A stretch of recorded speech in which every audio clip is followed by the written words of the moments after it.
Hello everyone, welcome to my blog. तो कैसे हैं आप सब? आई होप आप सब लोग बहुत अच्छे होंगे। तो मैं आई थी अपनी मम्मी के यहाँ, तो हम सब कजिन्स में मिलके प्लान बनाया कि चलो पिकनिक करने चलते हैं, क्योंकि हमारे घर के पास ही एक नदी थी और उस नदी में पांडवकालीन गुफाएं भी हैं। तो हमने कहा चलो उस एरिया में जाके हम पिकनिक मनाते हैं। चूँकि वेदर बहुत ख़राब था, 10 बजे तक कोई धूप नहीं निकली थी, तो हमने सोचा जाएँ कि नहीं जाए। फिर हमने प्रेडिक्शन देखा तो 11 बजे धूप दिखा रही थी। तो इसका प्रेडिक्शन का भी एक अपना ही अच्छा है कि पता चल जाता है कि वेदर खुलेगा कि नहीं खुलेगा। तो हम उस प्लेस में पहुंच चुके थे जहाँ पे हमें पिकनिक मनाना था। मैं आई हूँ अभी मम्मी के पास। तो हम सारे भाई बहन इकट्ठे हुए थे, तो हमने सोचा क्यों ना पिकनिक मनाने जाए। तो हम पिकनिक मनाने आए हैं केवई नदी के किनारे। एमपी की में केवई नदी है और ये इस एरिया की जीवन दायिनी नदी भी है। और तो मैं दिखाती हूँ आपको। यहाँ पे मेरे अलावा काफ़ी लोग पिकनिक मना रहे हैं चारों ओर, आप देख सकते हैं। मैं आपको दिखाऊंगी भी। तो पहले चलते हैं। यहाँ पहुँचने के बाद हमारे साथ एक अच्छी चीज़ हुई कि यहाँ पे एक बना बनाया चूल्हा मिल गया था। क्योंकि यहाँ पे लोग अक्सर पिकनिक मनाने आते हैं, वो भी सर्दियों के सीज़न में। तो यहाँ पे एक हमें बना बनाया चूल्हा मिल गया था। हमें दूसरा चूल्हा बनाना था, तो उसके लिए मेरे बच्चे भी मेहनत कर रहे थे, क्योंकि हमें ईंट इकट्ठे करने थे जो वहाँ पे थे नहीं, लेकिन आसपास के एरिया में काफ़ी ईंट थे। तो मेरे दोनों बच्चे 1 बाय 1 ईंट इकट्ठे कर रहे थे, क्योंकि वो लोग भी बहुत एक्साइटेड थे पिकनिक मनाने के लिए, क्योंकि उनका फर्स्ट एक्सपीरियंस था।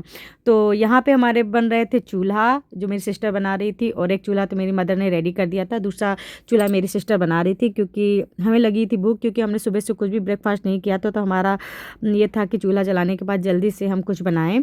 तो यहाँ पे मेरी मम्मी कोशिश करने लगी थी कि चूल्हा जल जाए। तो उसके लिए साइड में एक बोरी पड़ी हुई थी, तो बोरी को जला के हमने उससे जल्दी चूल्हा जलाया। चूल्हा जब जल गया तो हमने क्या किया, हमने एक चूल्हे पे मैगी रख दी पकने के लिए, और दूसरे चूल्हे में हमने सोचा चाय रख देते हैं, तो ब्रेकफास्ट जल्दी रेडी हो जाएगा। जब भी आप पिकनिक करने जाते हो तो हमेशा 2 चूल्हे का ऑप्शन लेके जाएं। इससे क्या हो जाता है कि जल्दी आपका खाना खूब बन जाता है।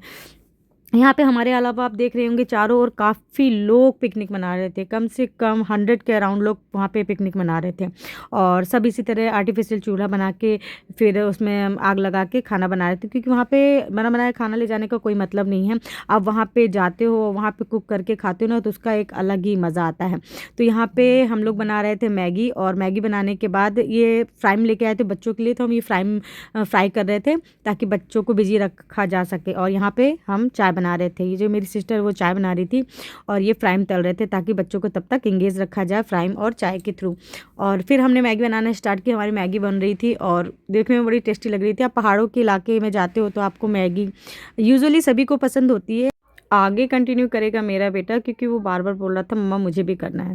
ये हमारी गाइस बना रही है हमारी मैगी। हमारी मम्मी जो है बहुत अच्छे से ताजा ताजा मैगी बन रहा है, और मौसी जो है मसाला डाल रही है। हमारी नानी उनका काम में साथ दे रही है। हमारी बहन खड़ी हुई है।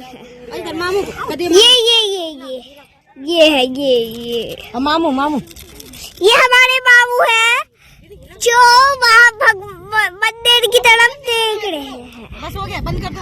और यहाँ पे बन चुका है। और मैगी दोनों रेडी हो चुकी। ये रही हमारी मैगी, यही हमारी चाय। हम यहाँ पे पहले थोड़ा सा भोग निकाल रहे हैं, क्योंकि कुछ भी बनाने से पहले भोग निकालते हैं। तब ये देखिए कितनी टेस्टी दिख रही है वो पिकनिक की मैगी। अभी हम दिखाते हैं सबसे शैतान बच्चा, जो कि कैदी बना हुआ है।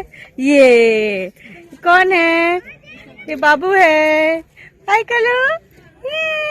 इसको अंदर बैग पैक कर दिया ताकि ये शैतानी न कर सके। हेलो प्यारा बच्चा। हाय निशु। अभी ये जेल में जाता हुआ दूसरा कैदी, अभी ये जा रहा है तीसरा कैदी।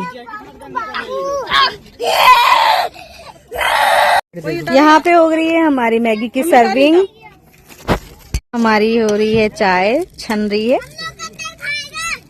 और चूल्हा तो बहुत तेज से जल रहा है। लाई नहीं उठा के बाबू देखने। सो फाइनली हमारा ब्रेकफास्ट हो चुका था रेडी। यहाँ पे रखे थे फ्राइम, और मैगी की सर्विंग हमने कर दी थी। बच्चे स्टार्ट भी कर चुके थे। हमने पूछा कि कैसी लग रही है आयान से मैगी, तो वो बोल रहा था बहुत यम्मी बनी। यहाँ मेरी बेटी भी खा रही थी, और ये हमने आपस में मतलब सर्व करके हम सब लोग अभी इंजॉय कर रहे थे, क्योंकि भूख लगी थी। सुबह से किसी ने कुछ खाया नहीं, सिर्फ चाय और ब्रेड ही खाया था। तो इस तरह से हमारा ये ब्रेकफास्ट हो रहा था। क्योंकि फैमिली के साथ मिलके खाने का एक अलग ही मज़ा होता है। वैसे तो यूजुअली सब अलग अलग खाते हैं, लेकिन कभी कभी ऐसा मौका मिलता है कि आप फैमिली के साथ खाना खाते हो, तो उसका एक अलग मज़ा है, वो भी नदी के किनारे। तो मैंने भी एक स्टार्ट कर दिया था खाना, ये मैगी। ये मैगी बहुत टेस्टी लग रही थी। नदी का किनारा और पहाड़ वगैरह और ऊपर से ये मैगी तो बहुत टेस्टी लग रही थी। हमने 2 चूल्हे रखे थे जिसकी वजह से हमारा जो ब्रेकफास्ट था वो जल्दी बन गया था। और ब्रेकफास्ट के बाद हमें बनाना था दोपहर का लंच में हमने ऑप्शन रखा था मटर पनीर, मटर पुलाव और हमने रखी थी पूड़ियाँ, रायता। तो इतना सारा आइटम था, तो जल्दी से फिनिश करने के बाद हम लग गए पनीर बनाने में। तो यहाँ पे मैं पनीर बना रही थी, मटर पनीर बनाना था हमें। चूँकि 2 चूल्हा थे तो कोई दिक्कत नहीं हो रही थी। यहाँ पे मैं मटर पनीर बना रही थी और वो भी बहुत टेस्टी लग रहा था। धीरे धीरे बन रहा था लेकिन बहुत टेस्टी लग रहा था। बाकी सभी लोगों को भी मैंने काम पे लगा रखा था। कोई पनीर कट कर रहा था, तो कोई मटर पील कर रहा था और कोई अदरक लहसुन कूट रहा था। तो सबका काम डिवाइडेड था, तो सब अपना अपना काम कर रहे थे, तो बहुत जल्दी यूजुअली हो जा रहा था। और जो चॉपिंग वगैरह है, जैसे मटर पील करना और मतलब पुलाव के लिए, तो कुछ तो हम पील करके ले आए थे लेकिन बाकी तो हमने वहीं पे किए थे क्योंकि उसका अलग मज़ा है। और यहाँ पे मैं बना रही थी पनीर, जो कि बहुत यम्मी दिख रहा था। अभी सिर्फ ग्रेवी हमने रेडी की थी और उसके बाद हम इसको सिम आँच में पका रहे थे, क्योंकि कहते हैं सब्ज़ी जितनी धीमी आँच में पकाओगे सब्ज़ी आपकी उतनी टेस्टी बनती है। तो ये आपके लिए कुकिंग का टिप्स है। यहाँ पे मेरी बहन जो है वो रायता बनाने के लिए दही को फेंट रही थी ताकि दही स्मूथ हो जाए, क्योंकि मुझे रायता भी बनाना था। तो ये दही फेंट रही थी ताकि अच्छे से स्मूथ हो जाए। यहाँ पे हमने चावल रख दिए थे मटर पुलाव बनाने के लिए। मटर मिला के और चावल मिला के अच्छे से सारे मसाले डाल के हमने, चूँकि आग बहुत तेज़ हो गई थी, तो हमने पहले भगोना जो था उसको नीचे उतारा, फिर दोबारा उसको अच्छे से मिक्स करने के बाद फिर उसको दोबारा चढ़ाया और उसमें अच्छे से फिर पानी डाल के उसको पकने के लिए रख दिया। और इसकी स्मेल तो बहुत अच्छी आ रही थी, ताकि तो हमें पता लग गया था कि मतलब बहुत टेस्टी बनने वाला है। तो चावल के अकॉर्डिंग हमने इसमें पानी डाल दिया। चावल को हमने पहले ही फुला दिया था। और यहाँ पे हमने मटर पनीर में पनीर की पीसेस डाल दिए थे और इसको हमें पकाना था धीरे धीरे। तो हमने मटर डालने के बाद और उसके बाद हमने पनीर डाला और उसको पकाने लगे।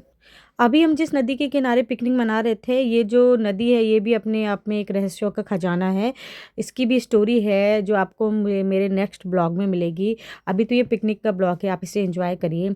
और देखिए हम मटर पनीर कितना यम्मी दिख रहा था। चूँकि बच्चों की वजह से हमने इसमें मिर्च बिल्कुल भी नहीं डाला था, हरी मिर्च यूज़ की थी, क्योंकि जो रेड चिली होती है वो थोड़ा नुकसान भी करती है, इसलिए हमने इसमें ग्रीन चिली यूज़ की थी और देखने में बड़ा यम्मी लग रहा था। उसके बाद हमने इसको अच्छे से मिलाया, उसके बाद पानी डाल के हमने इसको पकने के लिए रख दिया। तो 10 से 20 मिनट के बाद हमारा जो मटर पनीर था वो परफेक्ट कुक होके रेडी हो गया था।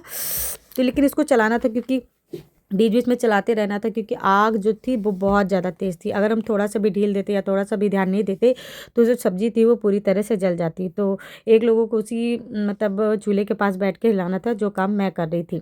और चूँकि सब्ज़ी काफ़ी गाढ़ी लग रही थी तो हमने सोचा थोड़ा सा पानी और डाल देते हैं, क्योंकि अभी वो पकने में भी थोड़ा सा उसका पानी अब्जॉर्ब कर लेगा। तो हमने थोड़ा सा पानी और डाला, उसके बाद इसको पकने के लिए छोड़ दिया। लेकिन बीच बीच में चलाना था, तो वहाँ तो एक लोगों को बैठना। तो फिर कुछ समय बाद हमारी सब्ज़ी पक कर रेडी हो जाती है और हम उसको दूर से बर्तन में निकालते हैं। यहाँ पर हमारा रायता हम छौंकने जा रहे थे। यहाँ पर राई था, जीरा था और उसके बाद हींग था, और हमने बूंदी रायता बना रहे थे तो हम बूंदी डाल के पहले रख दी। यहाँ पे मैंने सब्ज़ी चेंज की थी।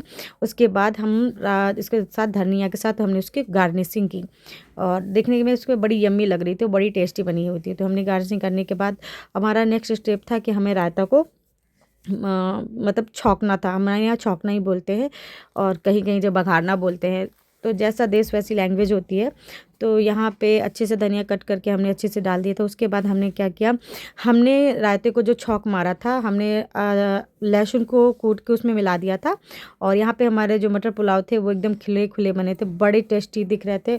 और टेस्टी दिख ही नहीं रहे थे, बड़े टेस्टी भी थे। देखिए इसकी स्मेल बहुत अच्छी आ रही थी। आसपास जितने भी लोग थे सब लोग आके देख रहे थे कि इनका खाना इतनी जल्दी रेडी कैसे हो गया। तो यहाँ पर मैंने लगा दिया था रायते को छौंका, जो मेरी सिस्टर ने लगाया था, और इसमें भी नमक डाल के ये भी परफेक्ट रेडी हुआ था। तो हमारा राइस और हमारा मटर पनीर और रायता 3 चीज़ रेडी हो गई थी।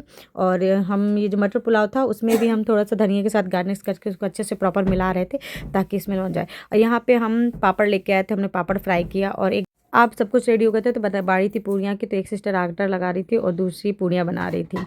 और लगभग सब चीज़ रेडी था, सिर्फ पूड़ियाँ रेडी थी। तो पूड़ियाँ तो गरम गरम अच्छी लगती थी, तो एक बेल रही थी और यहाँ पे हम पूड़ियाँ बन रही थी। जब पूड़ियाँ बेल गई तो यहाँ पे गर्म गर्म पूड़ियाँ फ्राई होने लगी, जो मेरी मदर कर रही थी।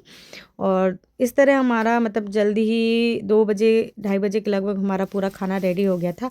अब बारी थी मतलब भोग लगाने की। भोग लगाने इन द सेंस पूरा खाना बनने के बाद भोग मतलब ईश्वर के लिए निकालते हैं। आप गाय को दे सकते हो, किसी को भी दे सकते हो। यहाँ तो मेरे फादर पेड़ के नीचे रख रहे थे क्योंकि उस साइड गाय थी, तो ये था कि वो खा लेगी। तो मेरे फादर सारा चीज़ थोड़ा थोड़ा निकाल के हम गाय को देने जा रहे थे, जो काम मेरे फादर कर रहे थे। आप कहीं भी जाएं तो आप खाने से पहले ईश्वर के नाम का भोग ज़रूर निकालना चाहिए। और यूजुअली आप पिकनिक मनाने जाते हैं तो ज़रूर, इससे क्या होता है कि आपका जो खाने प्रसाद के रूप में बन जाता है। तो यहाँ पे गाय माता जो थी बड़े प्यार से खा रही थी। फिर मेरे फादर उसको देने के बाद हमने बारी बारी से सभी के लिए प्लेट लगाई और सबको बोला कि खाने के लिए आ जाए, क्योंकि जो बच्चे परेशान कर रहे थे, क्योंकि बगल में साइड में नदी थी तो बच्चे उस साइड भाग रहे थे। तो हमने बच्चों को गाड़ी के अंदर बंद कर दिया था, तो उनको भी बाहर निकाला कि लंच रेडी हो गया है, वो लोग भी आके कर लें। तो यहाँ पे सब लोग की प्लेटिंग हो गई थी। सब ने रायता सर्व कर लिया था, पूड़ी सब्जी सैलेड और पुलाव था। तो सब लोग यहाँ पे हम लोग अपना लंच करने लगे थे और यूजुअली बहुत अच्छा लग रहा था मिलके आपस में लंच करने में। बहुत ज़्यादा मज़ा आ रहा था। नदी था, नदी के किनारा, ऊपर से पहाड़, उसके ऊपर से धूप थी क्योंकि ठंड का मौसम था। लंच करने के बाद फिर बच्चे जो थे जो मस्ती करने लगे थे, तो मेरा बेटा जो था गाड़ी के ऊपर चढ़ गया था। तो मेरी बेटी बोलती उसको भी ऊपर आना है, तो मैंने जैसे तैसे उसको समझाया और उसको नीचे लेके आए हम लोग। और हमारा हो गई थी पिकनिक ओवर। तो हमने सारा सामान पैक करने लगे थे बारी बारी। और ये सब लोग मेहनत कर रहे थे क्योंकि सब कुछ हमको दोबारा समेट के घर जाना था वापस। तो सब लोग पैकिंग करने लगे थे। पैकिंग करने के बाद हमने सोचा थोड़ा सा वॉकिंग करेंगे, और इस तरह यहाँ सामान पैक करने के बाद हम गाड़ी में बैठे और घर के लिए रवाना हो गए क्योंकि शाम हो गई थी। अगर आपको ये वीडियो पसंद आया तो वीडियो लाइक करें, चैनल सब्सक्राइब करें। Thank you for watching. और मैं नेक्स्ट ब्लॉग में इसी एरिया की जो पांडवकालीन गुफाएं हैं उनके बारे में आपको इन्फॉर्मेशन दूंगी, वो कितने साल पुराने हैं। तो प्लीज़ चैनल को सब्सक्राइब कर लें ताकि आप अपडेट रह सकें। एक बार फिर से कहती हूँ, अगर आपको वीडियो पसंद आया तो वीडियो लाइक करें, चैनल सब्सक्राइब करें। Thank you for watching.